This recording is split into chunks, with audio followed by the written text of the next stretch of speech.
আমার গাড়িটা আজকে অ্যাক্সিডেন্ট হওয়ার পরে আপনারা দেখতে পাচ্ছেন মানে অবস্থাটা খুবই গুরুতর।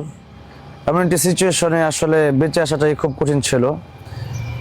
আমরা আল্লাহর কাছে শুকরিয়া আদায় করছি আলহামদুলিল্লাহ, যে আল্লাহ চেয়েছেন বলে এখনো বেঁচে আছি, কথা বলতে পারছি। আল্লাহ না চাইলে আজকে বাঁচার কোনো সিস্টেম ছিল না। আল্লাহর রহমতে এই মুহূর্তে দাঁড়িয়ে কথা বলতে পারছি। এটা আমার আল্লাহর দয়া ছাড়া কিছুই নয়। আমরা যখন যমুনা সেতু পার হলাম, দিনাজপুর প্রোগ্রাম ছিল আমাদের, একবারে সেই ইন্ডিয়ার বর্ডারের কাছাকাছি। তো যমুনা সেতু পার হওয়ার পর আপনারা আজকে অনেক নিউজে হয়তো দেখেছেন যে আজকে অনেক অ্যাক্সিডেন্ট হয়েছে এবং আজকে 2-3 দিন ধরে প্রচণ্ড কুয়াশা। তো আজকে কুয়াশার বিষয়টা ছিল না, বরং আমাদের গাড়ির পিছনে যে ট্রাকটা মেরেছে তার সম্পূর্ণ দোষ ছিল। আসলে গাড়িটা আসলে কিভাবে চালায় আল্লাহ মাহবুব জানে। কয়েকদিন আগে জুনায়েদ আল হাবিবের গাড়িতেও দেখলাম এরকম একটা ট্রাক পেছন থেকে এসে ধাক্কা দিল। তো এই যে সিচুয়েশনগুলো আসলে খুব কঠিন। আজকে যখন যমুনা সেতু পার হয়ে গেলাম তখন সামনে আমাদের ছিল একটা শ্যামলী বাস। তো পিছন থেকে একটা ট্রাক এসে মানে এত জোরে ধাক্কা দিল, একদিকে কুয়াশা আরেকদিকে গাড়ির প্রচণ্ড জ্যাম। সেই জায়গায় শ্যামলী বাসটা হঠাৎ ব্রেক করলো। আমাদের গাড়ি আমরা কয়েক ধাপে ব্রেক করলাম, কিন্তু সেই ট্রাকটা মানে লোড ট্রাক, তাও খুব স্পিডে আসছিল।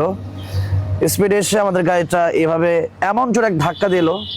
এখন এই জায়গাটা তো মানে শেষ, নিচে দিয়েও ক্ষতি হয়েছে অনেক, আর এগুলা গ্লাস তো ভেঙে গেছে। আর এখানে এই যে এই জায়গাটা মানে সামনের জায়গাটা যেটা, এই যে এই জায়গাগুলো একবার এই যে নাম্বার প্লেট সহ মানে এই জায়গাগুলো, এই যে এখানে মানে যেই জিনিসগুলো ছিল এগুলো ভিতরে রাখা হয়েছে। মানে গাড়িটা এমনভাবে ছিল যে গাড়িটার মানে একটা সাইড বাসের সামনে সরাসরি লেগে গেছে, আর পেছনের সাইডটা তো ট্রাকই মারলো। যাই হোক, মানে একটা বিষয় কি জানেন, মানে এই যে দেখেন এত ক্ষতিগুলো হলো, মানে গাড়ির আরও কি ক্ষতি হয়েছে এখন দেখতে হবে আর কি। বাকি মানে এই জিনিসটা একটু দেখেন, মানে পিছনের সাইডটা যে ক্ষতিটা হলো, এই যে এত বড় একটা ক্ষতি হয়ে গেল আমার গাড়ির, এই ক্ষতিপূরণ কে দিবে? এখন একজন ট্রাকের ড্রাইভার, সে ট্রাকের ড্রাইভারকে যদি বলি ক্ষতিপূরণ দিতে, সে তো এটা কি বলবে যে আমি গরিব মানুষ, এটা সেটা সেভাবেই তো। এখন পর্যন্ত আমি ট্রাকের ড্রাইভারকে যখন জিজ্ঞাসা করলাম, অনেক কথা বললাম, কিছু টাকা পয়সা সে দিবে হয়তো। আমি উল্টা তাকে 200 টাকা দিয়ে আসলাম। সে নাকি রাতেও খাবার খায় নাই, তা আমি আর নাস্তা করার জন্য 200 টাকা দিয়ে আসলাম। কি করব? একজন মানুষ যখন কাকুতি মিনতি করে কি আর করার থাকে। কিন্তু দেখেন এই যে গাড়িটা অ্যাক্সিডেন্ট হয়ে লক্ষ লক্ষ টাকা ক্ষতি হয়ে গেল, এই ক্ষতিপূরণটা আসলে কে দিবে? কেউ দিবে না। এই জন্য আসলে টাকা পয়সার প্রয়োজন। এবং এই গাড়িটা যদি আজকে আরও বড় ক্ষতি হতো, আমরা প্রথমে ভেবেছিলাম যে অনেক বড় ক্ষতি হয়ে গেছে, পরে দেখলাম আল্লাহর রহমতে এটা তেমন কোনো ক্ষতি হয় নাই। তবে মোটামুটি তাও মনে হচ্ছে যে কয় লাখ টাকার কাজ যেন লাগে। তো এখন আমরা যে বেঁচে আছি এটা আল্লাহর দরবারে শুকরিয়া।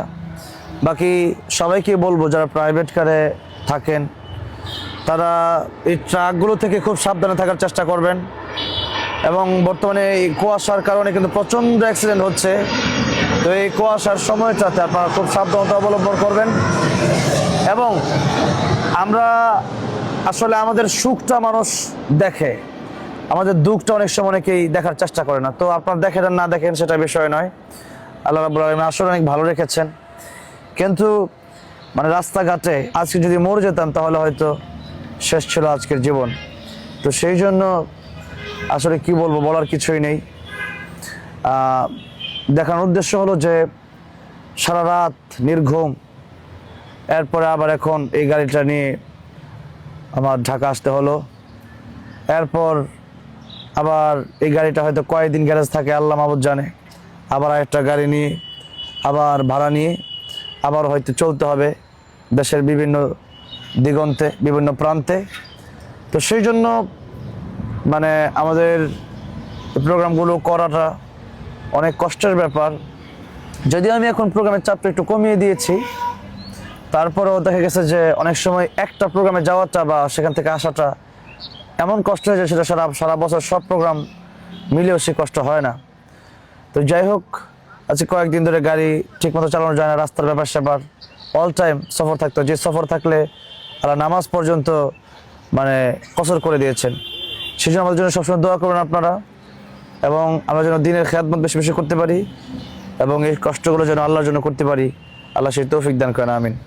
আসসালামু আলাইকুম রহমতুল্লাহ বরকাতুহ।